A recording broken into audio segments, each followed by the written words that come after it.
How safe are you when you're online? I want you to picture this for me. You're sitting in your favourite cafe, about to have that Insta-worthy beverage. You have to take a photo of it and post it, all right? You pull out your phone, take a photo, it's away. How easy was that? You start to scroll. Last night's curry, kids from down the road, a couple of cat photos. Suddenly, your face gets hot. Your mind begins to race. You can feel this shame welling up inside of you. Your most intimate moment has been shared for the whole world to see. How did it get there? Did he post it? Did she? What if your friends see it? What if your family sees it? What if your parents see it? What if your boss sees it? I want you to pause here for a moment. What if we could instantly remove that content from the face of the internet forever? My research takes us to the other side of the black mirror. I keep you safe online. You see, at the turn of the millennium, the world was horrified by the revelation of a child exploitation ring known as the Wonderland Club. Over 750,000 unique images of child exploitation were uncovered. Membership for this elite group was set at over 1,000 unique images. And in order to satisfy their hunger for this content, many would turn to creating it themselves.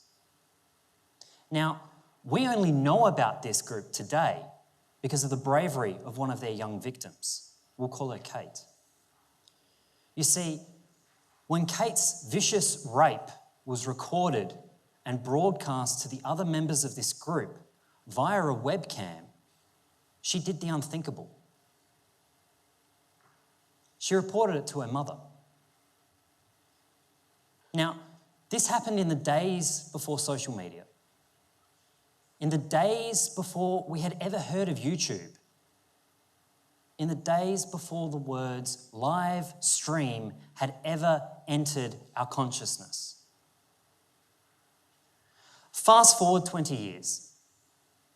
The internet has now completely disrupted absolutely everything.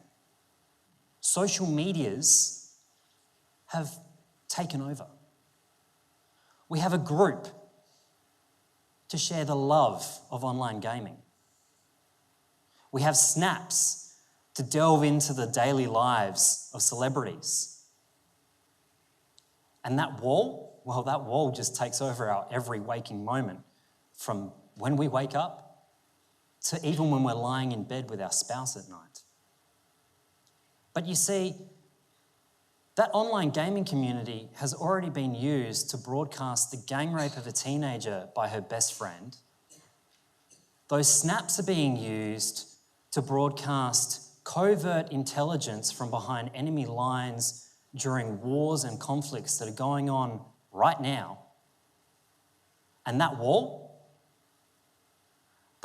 is a weapon of terror.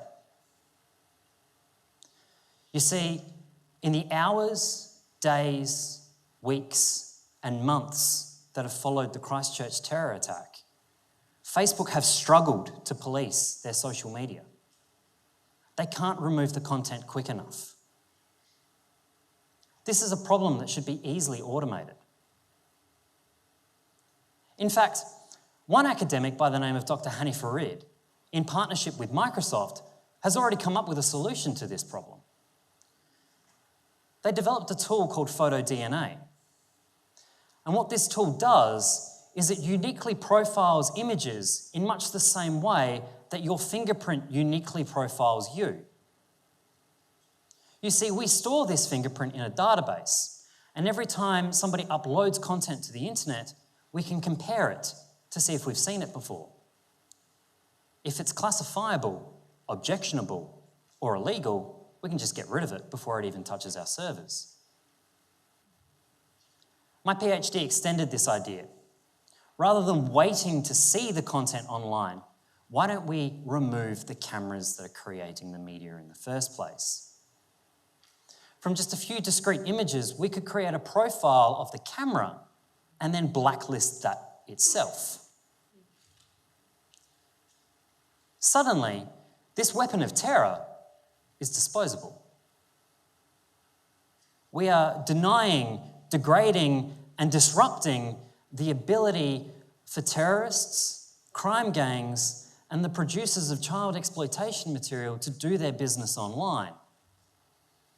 The research exists, so why are we not doing it? Well, you see, the problem's not this simple. Hands up if you think psychology is full of crap. Be honest. I did too for the last 30 or so years. And it struck me because for the last couple of months or so, I've been delving into vulnerability, emotional intelligence, adaptive thinking. And it hit me. For the last 4 years that I've spent on this content moderation problem, I've been dealing with it as a technical problem. I've been missing the systems approach. What is fundamentally people creating the content, people posting it online, people are at the root of this system. People need to be considered here.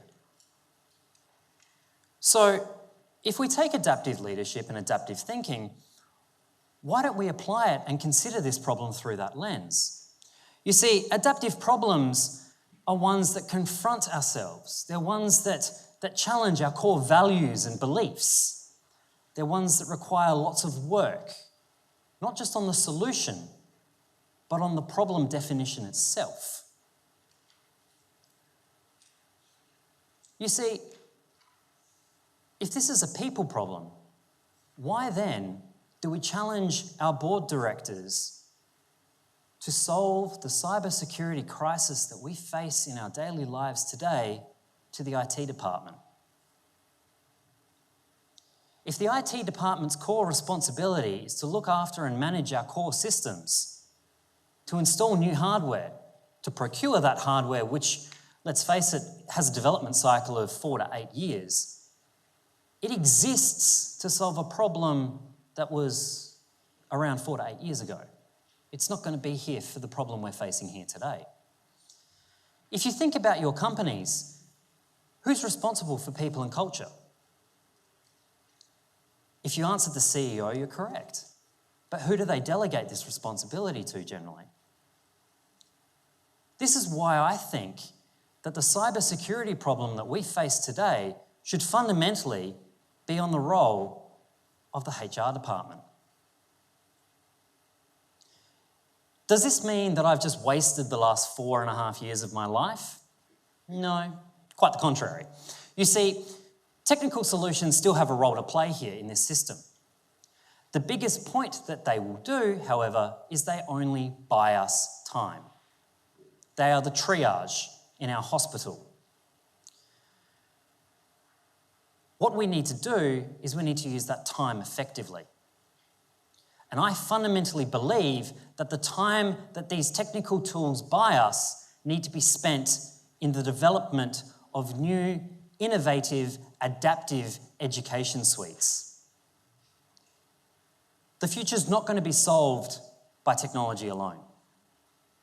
The future of this problem is going to be solved when interdisciplinary groups come together and work in what Boone and Snowden call complex work. This is work where we come together, put all of our diverse views on the table, and have unique solutions emerge. Now, this isn't going to happen overnight. So I challenge you, if you only take one thing away from this entire presentation, it's this. Be responsible for the content that you're creating online today. You see, the research is already out there. It shows that majority of the people that are arguing with you when you post that comment either don't exist, are software, or are paid to do so. It's part of hybrid warfare. Like it or not, you are the frontline soldiers in this cyber war that we are all facing. You see, this is all part of their model of deny, disrupt, and degrade our online communities. So what we need to start doing is shifting to protect, promote, and gather ourselves together to come to a more emergent solution. If we can get to this point, I fundamentally believe that we will solve our problem. Thank you.